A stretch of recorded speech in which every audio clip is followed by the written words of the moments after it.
National joining us shortly, even as we focus on the revised budget 2023-2024 and as well the budget estimates for the financial year 2024-2025. But even as we focus on that, let's begin with this story that was prepared by our very own Harriet Chimea, where the Anglican Archbishop Jackson Ole Sapit has called on the government to rethink its taxation system, particularly concerning proposed taxes and the VAT on edible oils and food products that could further burden Kenya. Ole Sapit emphasized the potential increase in job losses and food security if some actually of these clauses are passed. And as Harriet Chimea now reports, various organizations appearing before the department, the departmental committee hearing public inputs on the Finance Bill 2024 have decried the lack of strategies to boost the Kenyan economy, noting that Kenyans are being subjected to more, if not double, taxes. Our association represents the 8th day of public participation on the Finance Bill 2024 drew various organizations, from businesses to advocates and citizens to the Anglican Church. You took your time to come and have your views heard. Led by Bishop Jackson Ole Sapit, the Anglican Church of Kenya argued that several proposed tax measures would overburden struggling Kenyans and potentially increase job losses in the country. As individuals and households allocate more of their income towards meeting tax obligations, their discretionary spending on essential goods and services may decrease, leading to ripple effects across various sectors of the economy, including retail, manufacturing, and services, thereby resulting in decreased demand for goods and services, potential jobs losses, and economic downturn. Bishop Sapit outlined the effects of increasing the VAT threshold from 5 million shillings to 8 million shillings, as well as the impact of raising excise duty on edible oil by 25% and listing bread among products subject to value-added tax. I've had an argument of people who say bread is for the rich because they are the ones who use it. But I just want to challenge all of us to go to the Mjengo places where people depend on that bread and a bottle of soda. Scrap the proposed excise duty on vegetable oils to avoid these adverse effects. Opposing the clause to tax bread from zero-rated to standard-rated, Bishop Sapit also argued that the church sacrament wine and unleavened bread should be categorized separately. There should be a kind of a caveat that things like unleavened bread, which is purely for Holy Communion, it's not something you can eat and get satisfied, or altar wine. I think this you must now help us to see how you can segregate and remove altar wine from other wines in the shelves. He further reiterated the importance of maintaining zero rating for agriculture pest control products instead of adding them to the list of VAT-exempted goods. He warns that if passed, sellers of pesticides will no longer claim input VAT on their sales, potentially leading to a rise in the sale of pesticides, which in turn affects farmers. Bon David, Member of Parliament. Generation Z were also not left behind, voicing their concerns about proposals that impact low-income earners and digital economic growth, particularly levies on gadgets like video cameras, which could hamper the creative sector. This 24,000 shillings threshold be retained, and alternatively, for the sake of revenue generation, the law can be amended to require that anyone making such payments to declare them without having to deduct payments on amounts below 24,000. As a Gen Z, we prefer the flexibility of the gig economy, which means that we are acting or working as consultants and independent contractors. To this proposal is that you guys should drop it. And I also checked on Gigi for a second-hand camera, and also they range from 30,000 to 35,000. That was still beyond my reach. Institution of Engineers, among other stakeholders, called for tax-exempt manufacturing and construction, while others urged the government to drop the eco-levy that could lead to price increases for products like diapers. For removal of tax exemptions for the manufacturing and construction sectors, It's a view that the clause should remain to be tax exempt. And the reason is that the removal of the exemptions will discourage investments in manufacturing, plastics, recycling, and construction of specialized hospitals. This will increase unemployment and it will reduce the gains made in fighting climate change. So the eco levy on diapers, it sort of assumes that diaper is a very available commodity. Diapers is not a luxury, it's not optional. So unless we are saying that we want to encourage use of cloth diapers, which we all know are not absorbent. This comes as the government seeks to utilize the finance bill to raise additional revenues to finance the 4.2 trillion shillings 2024-2025 budget, with the bill targeted at raising an additional 302 billion shillings. Harriet Chimea, K24. Well, and we begin our focus on the ongoing conversation on the finance bill. The Finance Committee is still ongoing with the public hearing in one of the hotels actually in Nairobi. And also joining us right now is Honorable Beatrice Elachi. Thank you so much for creating time. She is the Dagoretti North Member of Parliament. Honorable Amos Mwago, just to begin with the Finance Bill 2024, of course, several lobby groups have come out to decry the most contentious clauses, that is the 2.5% motor vehicle tax, 16% VAT on bread, and the eco levy. Perhaps what's your concern in this particular bill? Thank you, Chacha. Thank you for inviting me to this discussion, because this, I think, is a discussion that plays at the heart of Kenyan economic growth. I think I want to start by stating that we have become lazy as a nation when we expect that taxation is the only vehicle that is going to spur this country economically. I'm not of the notion that we should only depend on taxation to address our bills or to address our expenditures. We should be more innovative and creative as a country to look for other ways to generate revenue so that we can address the issues that the expenditures of the government. On matters of the finance bill, we had a very grueling debate last year over the Finance Bill 2023-2024, and the outcome was very many taxes were introduced to the economy, and there was a public outcry, and we have seen the regime of the taxes that were introduced last year. Most of them have not worked. We were not able to raise as much as what was expected, and Kenyans have not recovered from the effects of that finance bill of 2023-2024. I don't think it is the right time now to impose another punitive finance bill with an extended tax target of other sectors without having even accounted for what we achieved with the last finance bill, which had a myriad of taxes across the whole economy.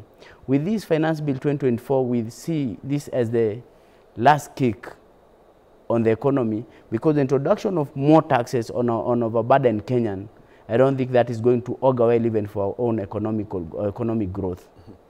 Honorable David Kiplagat, this, of course, comes at a time that budget estimates are being considered, and it's key in terms of financing the budget. 323 billion Kenya shillings is sought. In fact, for the motor vehicle tax, the 2.5%, Treasury is seeking about 58 billion Kenya shillings, and the finance chair, Kuria Kimani, stated categorically that perhaps the only way to scrap off that particular proposal is through reduction of the budget. But if that doesn't happen, probably this is what Kenya should expect. Weigh in on this. Thanks, Chacha. I think the cornerstone of the finance bill and where we need to go as a country is to be able to, at the end of the day, in future, to arrive at a balanced budget. We need as a country to make sure that as much as possible we are able to fund our expenditure, not relying so much on debts from foreign donors and the World Bank and the IMF and other countries that has actually impoverished this country to the sense that now we have over 10 trillion shillings in terms of debt. So it is important that as a country we bite the bullet and we see a way of raising revenue. So those measures are geared towards towards achieving the the balanced budget. And maybe what we can encourage during public participation is that if the tax proposal is so adverse, then the only way is to propose other measures that would raise the same revenue. So that if we are looking at 58 billion in terms of motor vehicle tax, if it is found that it is so adverse, then we can say that we can introduce it we can increase the fuel levy. But at the end of the day, we cannot strangle government from raising revenue, so that at the end of the day they go and pay more. And if you look at even the budget proposal, most of the recurrent expenditures, especially on non-essential items, are being reduced. You have seen complaints where some officers are saying that their recurrent budget has been reduced. And I can tell you, most of the sagas, some of them are ending in a negative effect, whereby they are being told to look for their own source of revenue, so that they can be able to sustain themselves. So these are measures that are geared towards achieving a balanced budget. So we need to support the government to make sure that we raise as much revenue as possible from our own sources, so that we can reduce on dependence on foreign debt. Honorable Beatrice Alachi, the Great North Member of Parliament, even as the Honorable Kiplagat touches on having a balanced budget, President William Ruto last week during the National Prayer Breakfast stated that in the next 2 years we should be having zero fiscal deficit. By that, probably we will not be borrowing anymore. Is this a signal that more taxes are coming, and perhaps that's why we are witnessing the Finance Bill 2024? Well, first of all, we need to ask ourselves, and this is something Treasury needs to ask itself, because this is not the first time Kenya does finance bills. I think we've been doing the finance bill since 2013 and even beyond. And in what terms were we doing the finance bill, that it never used to elicit a lot of agitation that we are seeing today?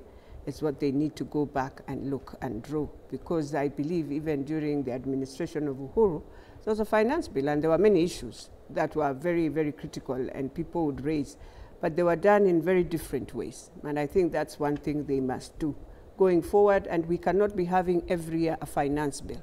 It is not right for the country. You put in a finance bill that works for 3 years, and then now you come and review your finance bill. So the finance bill that we did last year needed to be a finance bill we are reviewing right now. The things that we put in, were they things that we have measured? Have we benefited? If not, why? We lacked to collect, for example, the levy for fuel. Why? That's one thing KRA should be asking itself. Why did you lose money now? And so what do you do better to incentivize so that Kenyans can start having that way of bringing back their cars on the road? But now what you have done, you bring in a finance bill, which is a finance bill. Yes, I agree with the president. And we have done well. When you look at the Budget and Appropriations Committee, they've done well. Bring in proposals to say, yes, fine, we are reducing now the deficit from 800 to now we've cut in 240 billion, so we are coming down to 600. That is okay. But you must remember, as you bring in the budget, you must now await your finance bill to finance this budget. And so we are saying there are things we must draw the line.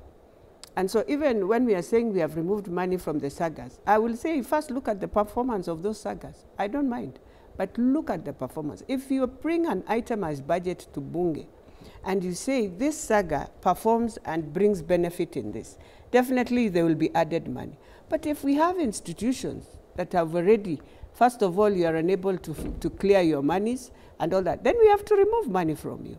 And so everyone has to pull up their socks, first of all, in how we are expending the same taxes of Kenyans. But the other thing we should be asking ourselves is that even as you do that, they are what we are trying to do, and that is where now this finance bill becomes a bit draconian, is that you cannot bulk everything, remove from social and bring them now to the part of defense, because we are pushing more money on the defense side. But here, social, you are deciding mothers cannot have Linda Mama anymore. So we have to go through shift. We have to start now following that. Bumpers. We give checks, all of us here. You cannot go and touch the banks right now. You will have killed even all these members who give CDF checks because it will be so high to pay. You're paying school fees and you must add now money for the checks. And it will be very wrong. So some of these things we have to just remove. Issues of bread, we don't even need to be talking. Issues of bumpers, we should not be talking because it is either a game which people won't understand. Now bumpers, if you remove, today where are napkins? Mothers don't have napkins. And then this is a biological, it's like telling me also sanitary pads. Why would you bring back sanitary pads to VAT? It cannot work because no woman agrees to go into her menses. It is something that God decided women will be through that. And so our government cannot use that now to tax women. And even children are carried by women. Bumpers, men don't even bother. It will be women who will be cutting now shukas. And why would you take us back to a century we left? It is very unfair. Well, in fact, yesterday during the proceedings, this caught my attention. One of the legislators, of course, being a woman, lamented on actually tax or budget cuts in a very critical sector. Let's listen in to Honorable Umi Harun, who is an ODM-nominated Member of Parliament. It's the Linda Mama program, which has also been supporting mothers across the country, which is also facing a budget cut. The critical issues that we cannot touch on, anything to do with health, our children, the future of our children, vaccinations.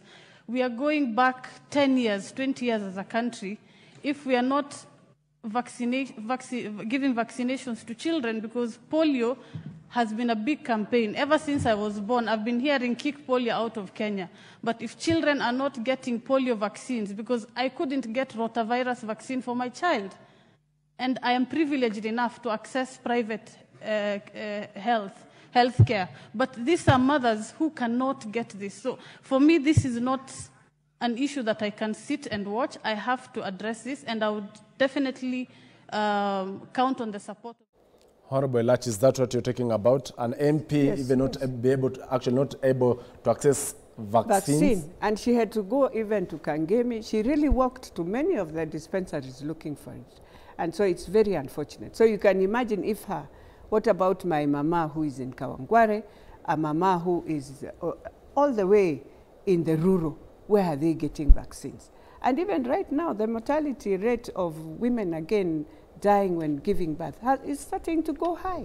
And it's not fair. Honorable Kiplagat. Just to interrupt. Maybe we should not associate the lack of vaccines to the reduction in budget.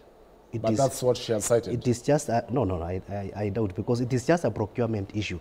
And when you look at the Linda Mama, you need also to know where we are going as a country in terms of health matters. Right now, we are rolling out the universal health care through the SHIF.